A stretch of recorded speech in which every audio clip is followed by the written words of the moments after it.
when you say the MAGA right is a cult. I'm thinking in my head that the Democratic Party at this point is actually a cult as well, regardless of what it is. Now, who's our cult leader? Oh, well, here's the thing. I don't know who the cult leader is, but it's the Democratic Party as a whole, right? No, well, here's the thing. It could be a cult without it because, for example, vote blue no matter who. You've heard that phrase, right? The anti-Trump tour, like we're on right now. It's a cult that's against Trump no matter what, right? So we've seen this to where Elon Musk at one point had the Tesla vehicles that a lot of left-wing people were buying. Then, of course, Elon Musk wasn't necessarily supporting Trump at first. He was a Ron DeSantis guy, etc. Then he turned to Trump. Then we saw that after he supported Trump and he donated it to him, we saw a lot of the left wing kind of burn down Teslas and be violent about this, right? Well, I don't really think that was the only thing he did. I think it was also the fact that he joined Trump as an unelected bureaucrat and began unilaterally shuttering federally approved agencies in the government while engaged in the most insane over-the-top rhetoric on X. What's the most insane over-the-top? Like constantly calling for judges to be impeached or imprisoned or saying that... Which judges? I'm not too... the recent judge that just made a ruling related to... basically anytime a new TRO gets issued, I think that he's done it for the Zini lawyer. I think he's done it for Brasberg. But he tweets about judges. So he wanted to get them removed because he doesn't like it when they issue a TRO against Trump.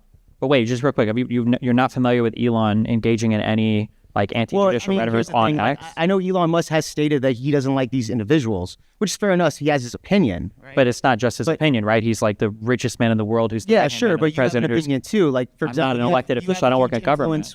Well, you have a huge influence when it comes to your audience, right? Yeah, but I don't work in government. Yeah, but what does that matter? Here's the thing. Well, if I was part of the government and I was calling for another part of the government to be destroyed, but I would make an argument that influencers and even actors, etc., actually have more influence on the public than even politicians.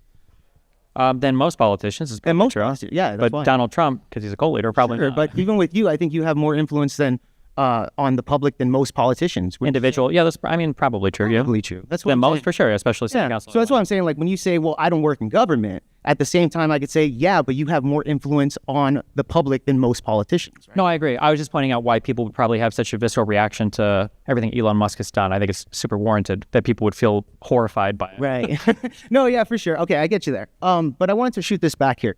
When you were stating that, when I was stating that one reason that I think that Donald Trump specifically won this election was also because I think that the left, like you admitted earlier, is notorious for violence, right? We had the BLM riots, the Chaz that happened, right, in Seattle, the Tesla burnings. So I think a lot of the people that voted for Trump was also noticing that the left is absolutely lunatics when it comes to this type of rhetoric. And Maxine Waters, even in 2016, when she was, when Trump won his first term, where she was saying, get in the face of MAGA supporters.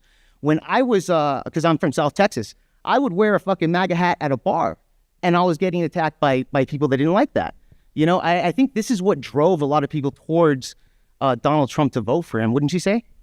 It's possible. But don't you think it's kind of a big deal, though? No, because I think that they don't talk about any of the violence that their side is ever supporting, either explicitly or implicitly, at all points in time as well. So how am I supposed to feel bad that people are complaining about Tesla dealerships being burned down, but then they're clapping when people are being deported without due process from this country? I have absolutely no sympathy.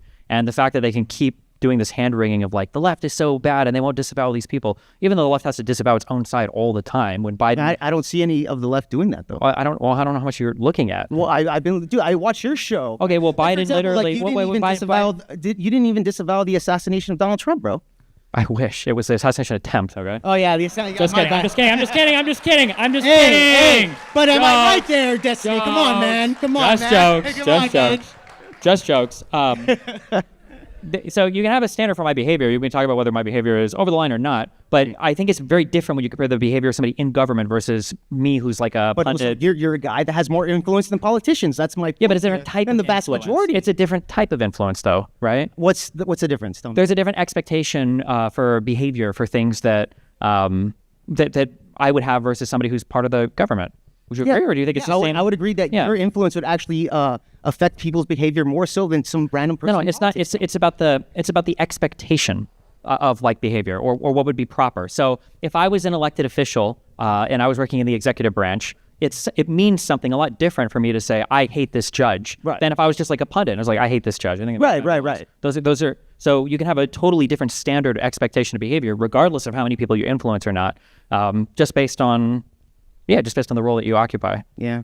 Well, I get you there, but like my point is that I think you have way more influence than the vast majority of politicians. So that's why I'm saying like when you shoot the rhetoric when Corey, fucking don't even remember the guy's last name, Corey something, I don't know. But he passed away, and you were stating something, and you doubled down on Pierce Morgan. You said, fuck Corey, fuck his supporters, etc. I think also with your rhetoric, when you were stating that stuff, I think that leaned a lot of people watching that sit and said, Destiny's a fucking psychopath. I don't want to vote for Kamala Harris or the Democratic Party. Yeah, but at some point, at some point, it like, I don't want to change the diaper of a 25-year-old. Like, for somebody to go online and to be making like all of these jokes, as Dave Rubin had, and he was on that episode with me, about the guy the psychotic dude, that broke into Pelosi's house and was like with a fucking hammer was smacking this dude. It was insane and unhinged. And then again, to like have the tears whenever it happens on their side, I think I would rather be unhinged and force the conversation than have to live in this world where the left constantly has to apologize for all of its own stuff and the right pretends that nothing ever happens on their side.